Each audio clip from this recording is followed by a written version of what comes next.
Hi viewers. Gastric సమస్య అనగానే మనకు గుర్తొచ్చేదేంది? గ్యాస్ట్రిక్ ప్రాబ్లమ్ అనంగానే బ్లోటింగ్ అంటే కడుపు ఉబ్బినట్టు అనిపియడము. దాని తర్వాత ఇండైజెషన్, కడుపులో నొప్పి, పిత్తులు రావడము, తేన్పులు రావడము, కడుపు ఉబ్బినట్టు అనిపియడము, ఆయాసం అనిపియడము, తేన్పులు రావడము. ఇది కామన్ కంప్లెయింట్. సో, గ్యాస్ట్రిక్ సమస్యలో అసలు మనము ఎలాంటి వ్యాధితో బాధపడుతున్నాము? గ్యాస్ట్రిక్ సమస్య అనంగానే ఒకరు గ్యాస్ట్రైటిస్ అంటారు, ఒకరు అసిడిటీ అంటారు, ఇంకొకరు జీఈఆర్డీ అంటారు, ఇంకొకరు ప్యాంక్రియాస్ ఇన్ఫెక్షన్ ఉంటే ప్యాంక్రియాటైటిస్ అంటారు, ఇంకొకరు small intestinal bacterial over growth SIBO అని అంటారు, ఇంకొకరు అని అంటారు సార్ అసిడిటీ అని అంటారు. రకరకాల లివర్ ప్రాబ్లమ్స్ అంటారు. తర్వాత పెద్ద పేగులకు సంబంధించిన వ్యాధి, చిన్న పేగులకు సంబంధించిన వ్యాధి, పైల్స్, ఫిషర్స్, ఫిస్టులా ఇలా రకరకాల వ్యాధులుంటాయి. సో, గ్యాస్ట్రిక్ ప్రాబ్లమ్ అనేది కామన్‌గా మనం గట్ హెల్త్ అని అంటాం. సో, ఇక్కడ ఏంటంటే, మనము ఏ సమస్యతో బాధపడుతున్నాం అని తెలుసుకోవచ్చు. ఫస్ట్ ఈరోజు మనము తేన్పులు అంటారు గదా! డేపులు అని అంటారు కొంతమంది. ఇంగ్లీష్‌లో బెల్చింగ్స్ అంటారు, ఎరెక్టేషన్స్ అంటారు. ఇలా రకరకాలుగా పిలుస్తారు. సో, ఎలాంటి తేన్పులొస్తే ఎలాంటి హోమియోపతి మెడిసిన్స్ ఇయ్యొచ్చు, ఎలాంటి తేన్పులొస్తే ఏ వ్యాధి ఉంటది, ఎలాంటి తేన్పులొచ్చినప్పుడు ఎలాంటి ఫుడ్ తీసుకోవాలి అనేది మనం ఓన్లీ తేన్పుల గురించి, మీ తేన్పులను బట్టి మనకి ఏ వ్యాధి ఉందో అనేది మనం ఈజీగా తెలుసుకోవచ్చు. సో, తేన్పులు పలు రకాలండి. ఫస్టు కొంతమందికి పుల్లటి తేన్పులొస్తాయి. కొంతమందికి చేదు తేన్పులొస్తాయి. కొంతమందికి గలీజ్‌గా వాసన ఫౌల్ స్మెల్లింగ్ తేన్పులొస్తాయి. కొంతమందికి ఓన్లీ గాలొస్తది. కొంతమందికి తియ్యటి తేన్పులొస్తాయి. అంటే స్వీట్ తేన్పులు, స్వీటిష్ ఎరెక్టేషన్స్ అంటారు. కొంతమందికి ఆయిలీ తేన్పులు అంటే ఆయిల్ ఎరెక్టేషన్స్ అంటారు. కొంతమందికి ఏం టేస్టే ఉండదు. అలాంటి తేన్పులు. రకరకాల తేన్పులొస్తాయి. ఇప్పుడు పిత్తులు గూడా కొంతమందికి ఎక్కువొస్తది. కొంతమందికి సౌండ్ తోటొస్తది. కొంతమందికి వాసనొస్తది. కొంతమందికి వాసన లేకుండా ఒస్తది. రకరకాల వాసనలుంటాయి. అసలు ఒక్కొక్కరికి కొంతమందికి సౌండ్ ఎందుకొస్తది, కొంతమందికి సౌండ్ రాదు, కొంతమందికి వాసన ఎందుకొస్తది, కొంతమందికి ఎందుకు వాసన రాదు. ఇవన్నీ అనేది గట్ హెల్త్‌కి సంబంధించినయి. సో, అన్ని తేన్పులు ఒకటే రకం గాదు. మీరు డాక్టర్ దగ్గరికెళ్ళినప్పుడు మీకు ఎలాంటి తేన్పులొస్తున్నాయి అనేది మీరు కరెక్ట్‌గా జెప్పినట్టయితే, మీరు హోమియోపతి డాక్టర్ దగ్గరికెళ్ళినప్పుడు పర్టిక్యులర్‌గా తేన్పొస్తుందంటే అది పుల్లగొస్తుందా, తియ్యగొస్తుందా, లేకపోతే చేదొస్తుందా, లేకపోతే గలీజ్ వాసనొస్తుందా, లేకపోతే ఏం గాలొస్తలేదా, గ్యాసొస్తుందా, ఏమొస్తుందని రకరకాలుగా అడుగుతారు.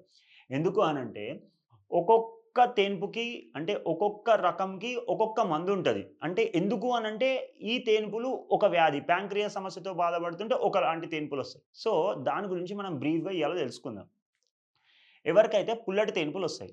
పుల్లటి తేన్పులు అనంగానే మనకు గుర్తుకు రావాల్సిందేందంటే, గ్యాస్ట్రిక్ సమస్యతో బాధపడుతున్న వాళ్ళు, అసిడిటీ సమస్యతో బాధపడుతున్న వాళ్ళకి జనరల్‌గా ఇంకొకటి కడుపులో మంట అంటే దానిలో ఇంటెస్టైనల్ ఫ్లోరా అంటారు గదా! అది దెబ్బతిన్న వారికి ఎక్కువ మనము పుల్లటి తేన్పులనేవి చూస్తూ ఉంటాం.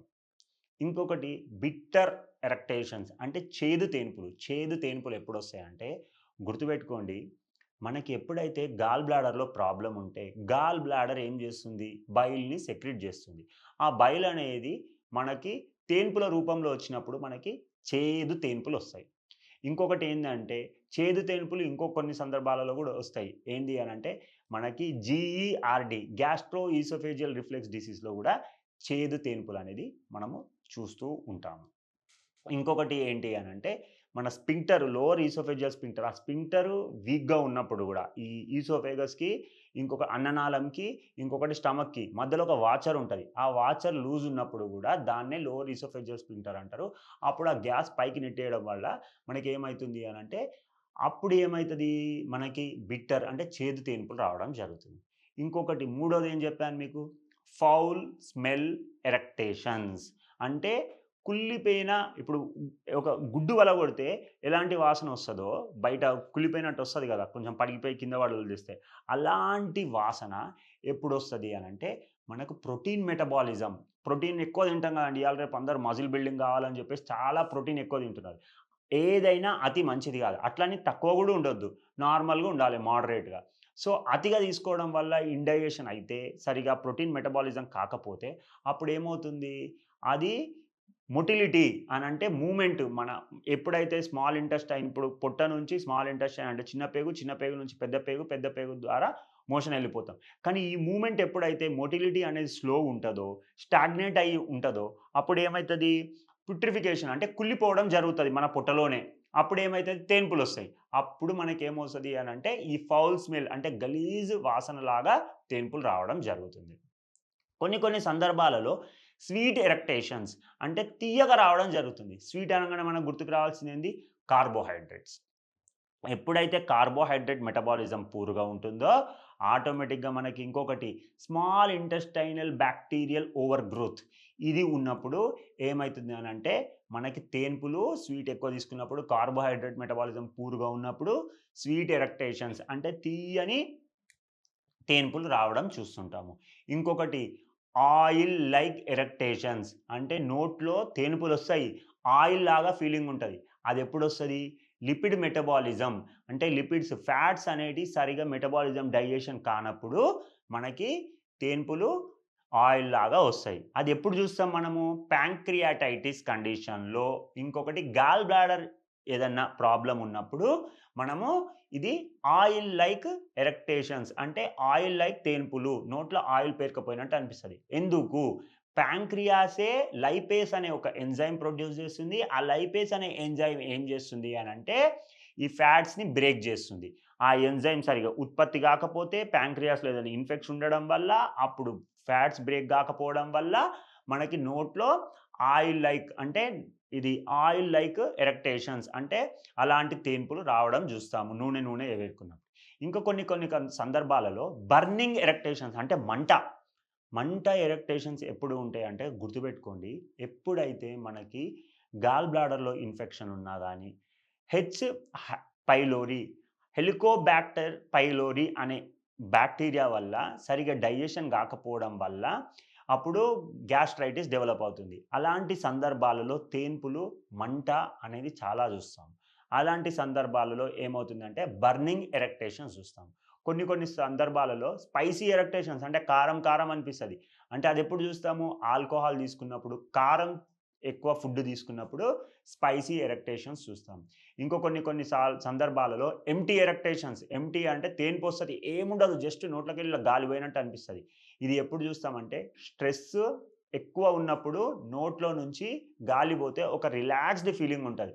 సో, స్ట్రెస్ ఎక్కువైనప్పుడు, వర్రీ ఎక్కువైనప్పుడు ఆటోమేటిక్‌గా మనకి ఎంప్టీ ఎరక్టేషన్స్ చూస్తాం. ఇంకా టేస్ట్‌లెస్ ఎరక్టేషన్స్. అదెప్పుడు చూస్తాము అనంటే యాంగ్జైటీ, టెన్షన్ ఇలాంటి సందర్భాలలో ఏమైతుందంటే మనం తింటూ ధ్యాస లేకుండా గాలి గూడా మింగేస్తాం. అలాంటప్పుడు మనకి ఏం లేదు. టేస్ట్‌లెస్ ఎరక్టేషన్స్ ఒస్తాయి. అంటే అప్పుడు తేన్పులొస్తాయి. సో, ఏ తేన్పు దేనివల్లొస్తది? ప్యాంక్రియాటైటిస్‌లో ఏం తేన్పులుంటాయి? గాల్ బ్లాడర్‌లో ఇన్ఫెక్షన్ ఉంటే ఏం తేన్పులుంటాయి?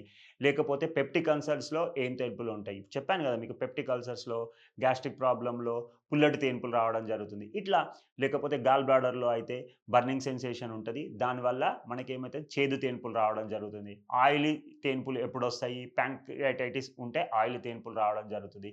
కార్బోహైడ్రేట్ మెటబాలిజం పూరుగుంటే మనకు స్వీట్ తేన్పులు రావడం జరుగుతది. ఇలా రకరకాల తేన్పులు రావడం జరుగుతుంది. మీరు డాక్టర్‌కెళ్ళి ఇది కరెక్ట్‌గా ఎక్స్‌ప్లెయిన్ చేసినట్టయితే డాక్టర్‌కి ప్యాంక్రియాస్‌లో సమస్య ఉందా? గాల్ బ్లాడర్‌లో సమస్య ఉందా?